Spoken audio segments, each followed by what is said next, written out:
گردهمایی جهانی ایران آزاد، همبستگی با قیام مردم ایران، حمایت از کانونهای شورشی و ارتش آزادی.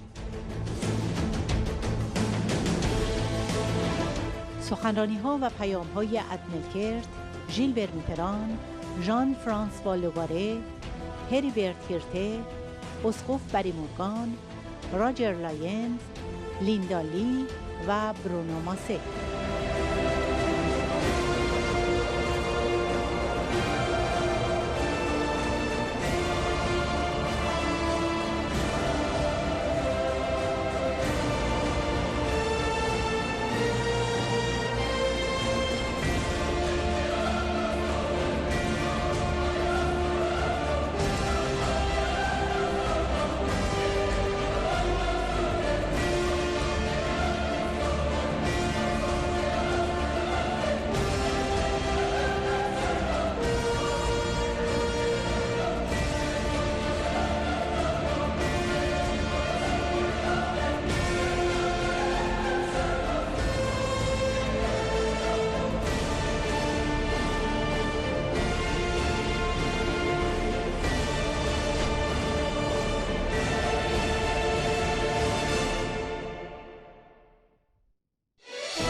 Dear friends, what a wonderful way to connect again, despite the physical obstacles that are turning today's world upside down. How important that you have found this alternative way of bringing once again together the global community that wants to stand up for human rights and democracy in Iran. And how urgent to send a message to the Iranian people that a campaign for justice and solidarity continues, no matter the long and winding road still ahead. Last time we met on the occasion of celebrating your new home at Ashraf 3. It was a moving moment after the terror that haunted you at Ashraf 1, at the time that I had the privilege as a special representative of the Secretary General of the United Nations to stand up for your human rights and dignity in the face of relentless attack and persecution. I look forward to meet you there again, wishing that the world will be able to master the COVID crisis, which is keeping our world apart today. This brings me to the need to remind the world of the incompetence of the Iranian regime in dealing with the coronavirus, in leaving the Iranian people on their own amidst death and fear. For nearly 1 month, the public was kept away from information about the facts. During that period, flights to and from China continued. After the true disaster appeared, medical or financial support has been far short of the needs of countless people, contrary to the efforts of many other countries across the world. As we do know that several foundations controlled by the supreme leader possess hundreds of billions of dollars, it's painful and shameful that no more resources were allocated to people in real pain and need. We also know that at the same time, a considerable amount of money was given to terrorist groups in the region. How can that be reconciled with a lack of support and transparency towards the Iranian people, with a number of COVID victims far exceeding the official statistics? As today, we also know that those who stood up in protest are severely persecuted and are at risk to be executed. It is high time once more to raise our voice in support of human rights and to demand that the Iranian people can decide its future without oppression and manipulation. This is the message that brings us together today. I wish this message will be heard and every day more shared across the world in support of your endeavor and aspiration to find and join, at long last, a free Iran. Thank you very much for this special opportunity to share with you my testimony and appeal to all forces for peace and progress.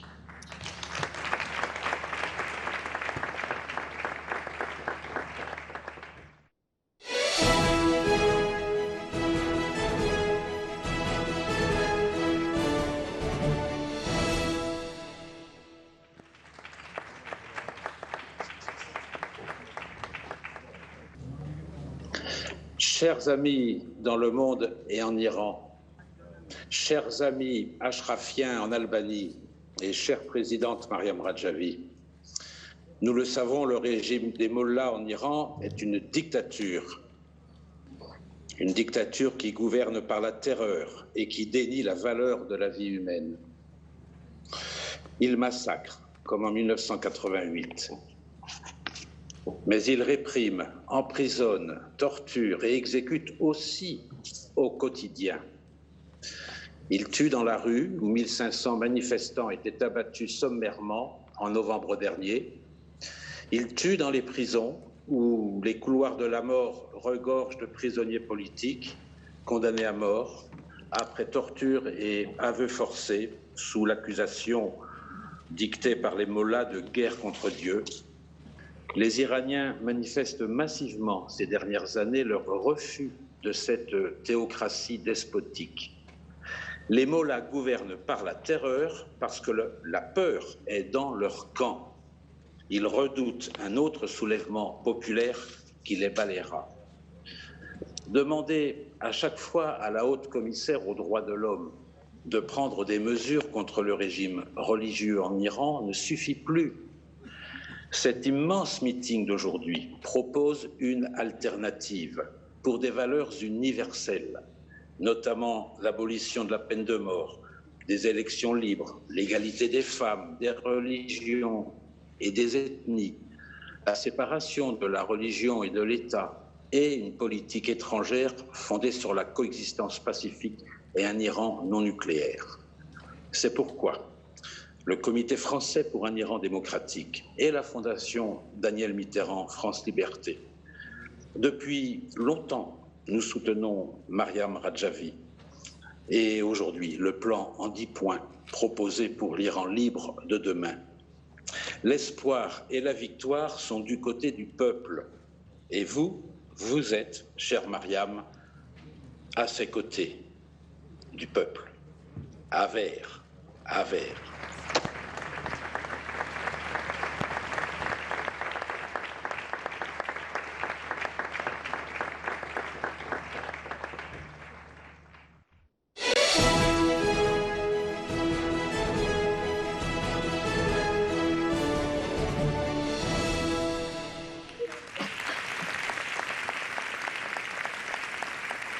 Chers Iraniens résistants, chers Ashrafiens, récemment, avec des maires italiens et albanais, nous avons signé la déclaration soutenant les 10 points clés de Madame Mariam Rajavi, confirmant le pacte signé il y a 1 an à Ashraf avec votre maire, faisant de votre cité la jumelle du 1er arrondissement de Paris.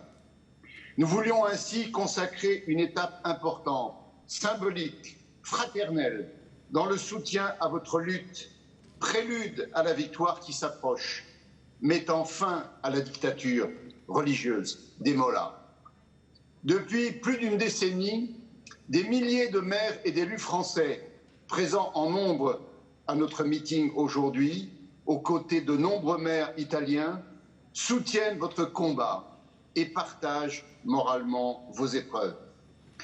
Ashraf 1, Ashraf 2, Liberty, Ashraf 3, vous avez démontré à tout le monde libre votre force de résistance, inflexible malgré les chantages, les tortures, les massacres.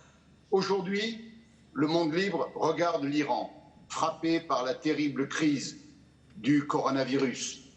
Le régime des mollahs démontre son incompétence, son ignorance, sa corruption et aggrave la répression aveugle d'une dictature sanguinaire, à bout de souffle, minée par une économie au bord de l'effondrement.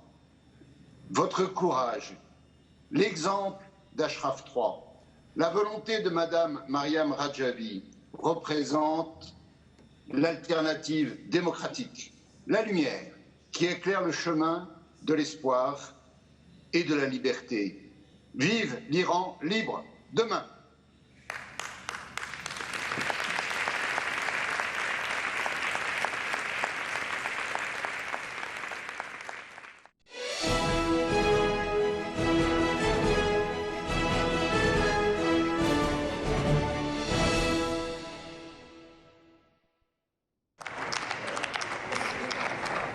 Herr Präsident, liebe Kolleginnen und Kollegen!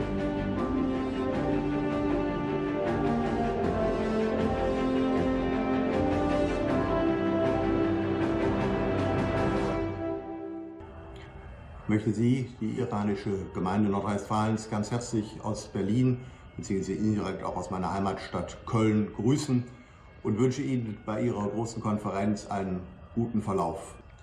Weil ich sehr genau beobachte, dass die Corona-Krise im Iran genutzt wird, um in massiver Weise die Grundfreiheiten zu beeinträchtigen. Und das ist ganz anders als bei uns. Und deshalb macht es mich betroffen, dass totalitäre Regime wie bei Ihnen im Iran oder in Ihrer Heimat im Iran diese Krankheitssituation in dieser Weise ausnutzen. Ich finde vor allen Dingen schlimm, dass Täter verurteilt werden wegen angeblicher Taten und damit im Tode bestraft werden. Wir haben gehört, ich habe gehört, dass einige Gefangene bei Ihnen hingerichtet werden sollen wegen Gotteslästerung. Es ist unerträglich, dass jemand wegen der Ausübung seines Glaubens in Haft sitzt und gar mit der Todesstrafe bedroht ist. In diesem Sinne unterstütze ich Sie herzlich von hier aus Berlin und wünsche nochmals Ihrer Konferenz einen guten Verlauf. Alles Gute und bleiben Sie gesund.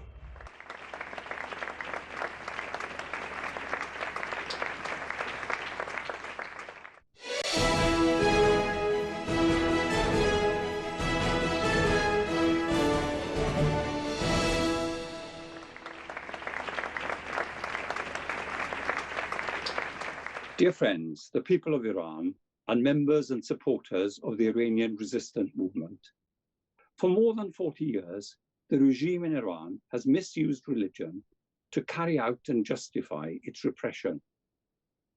What it's doing requires international condemnation and actions to hold its leaders to account for their atrocities in accordance with human rights and international law. That's why I support your cause, because values like freedom, freedom of religion, democracy, and gender equality are values that are cornerstones in a just and open society.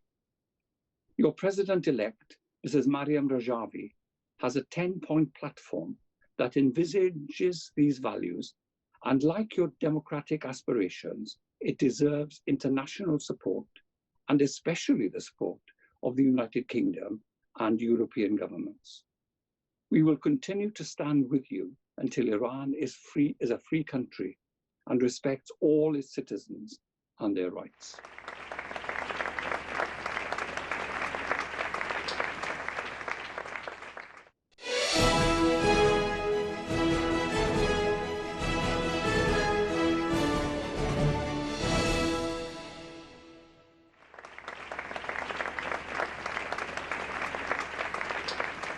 I'm the former General Secretary of Britain's biggest union and former President of the Trade Union Congress, which represents more than 6 million British workers. We give solidarity to our brothers and sisters in Iran, particularly at this point in time when workers in Iran and their families are oppressed not just by a cruel regime, but by the impact of the virus and the way in which people are forced to work with the virus. The virus is out of control and tens of thousands have died from it, is a scandal, is a crime against humanity. And we believe that the way in which the Ayatollahs react in November, for example, with repression against uprisings in every region of Iran, something which really shocked the Ayatollahs, which is to the credit of Iranian people, we are giving the solidarity to those people so that one day Iranian people can enjoy the fruits of freedom and democracy, of health and safety. You have the right to expect the solidarity from your fellow trade unionists around the world. And I am today here to say, we are behind you. Victory in Iran.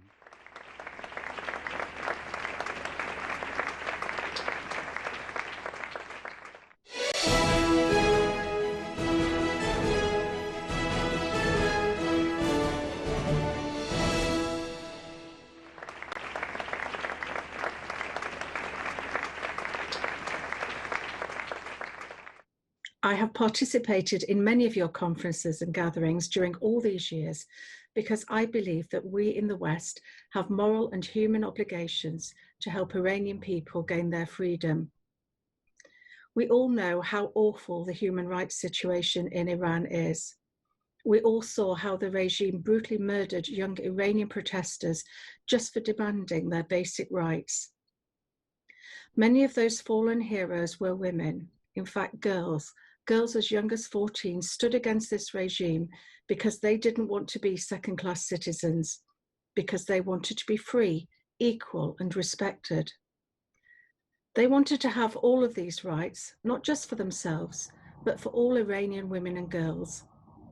They paid the price with their lives, but became symbols of fighting against tyranny and religious fascism for more young Iranian women who will certainly follow their path until the day that all Iranian men and women can be free. I believe that Madam Rajavi and all of the women in the Iranian resistance, especially those in Ashraf III, have a pivotal role to materialize this goal. Through all these years, Madam Rajavi has been the voice of Iranian people, the Iranian people who have suffered under the mullah's regime. She has also pointed out her visions for a free Iran in her 10-point plan. She says, we believe in complete gender equality in political, social, and economic arenas. We are also committed to equal participation of women in political leadership. Any form of discrimination against women will be abolished. They will enjoy the right to freely choose their clothing. They are free in marriage, divorce, education, and employment. That's why I am confident that by her leadership and tirelessness, Iranian people will gain their rights, dignity, and pride. I am certain that that day will come very soon. Thank you.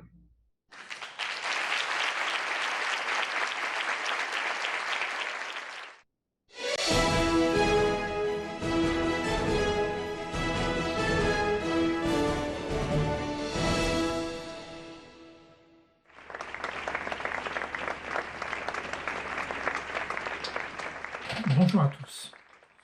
Le message que je souhaite vous transmettre aujourd'hui plaide en faveur d'une politique de fermeté contre le régime iranien. Cerné par plusieurs crises, tant sur le plan intérieur que sur le plan international, ce régime cherche, comme tous les régimes autoritaires, son salut dans ce qui semble être une intensification de la répression intérieure, le développement de son programme balistique et le recours au terrorisme à l'étranger. Le grand soulèvement dans tout le pays à la fin de l'année 2019 s'est traduit par plus de 1500 morts et de nombreuses arrestations s'en sont suivies. Le climat social reste explosif, aggravé par la crise de l'épidémie du Covid-19. Sur le plan extérieur, la liste des attentats déjoués depuis 2018 est révélatrice de la nouvelle politique du guide suprême. Cette politique est basée sur le chantage et sur le terrorisme. C'est ainsi qu'en mars 2018, un attentat a été déjoué contre le rassemblement des Moudjahidines du peuple lors de la cérémonie du Nouvel An en Albanie. Le 30 juin de la même année, un autre attentat contre le grand rassemblement annuel de soutien au Conseil national de la résistance iranienne à Villepinte, en banlieue parisienne, a également été déjoué. Le 20 août, 2 agents du ministère iranien du renseignement, le VEVAC, ont été arrêtés sur le sol américain dans la planification d'un attentat contre la résistance iranienne et d'un autre contre une synagogue à Boston. Également, le 20 octobre, un terroriste en contact avec l'ambassade du régime iranien à Oslo a été arrêté au Danemark dans le cadre d'un attentat raté contre un opposant iranien dans ce pays. Et enfin, toujours cette même année, 2 diplomates iraniens ont été expulsés des Pays-Bas, toujours dans le cadre d'un attentat terroriste contre un opposant. En 2020, Le collège Saïdi de Tirana a fermé ses portes pour avoir dissimulé des activités du régime iranien et des institutions fondamentalistes. Le régime du guide suprême a été rendu possible par une certaine politique de complaisance, préférant éviter de punir Téhéran en prétextant que le terrorisme serait plus l'œuvre de certaines factions au sein du régime. Pourtant, comme tout pouvoir despotique, Ali Khamenei ne comprend que le langage de la fermeté. Pour freiner son terrorisme, mais également ses ingérences déstabilisatrices au Moyen-Orient et son programme nucléaire et balistique menaçant, la réaction des autorités françaises et européennes doit être au moins à la hauteur des crimes préparés.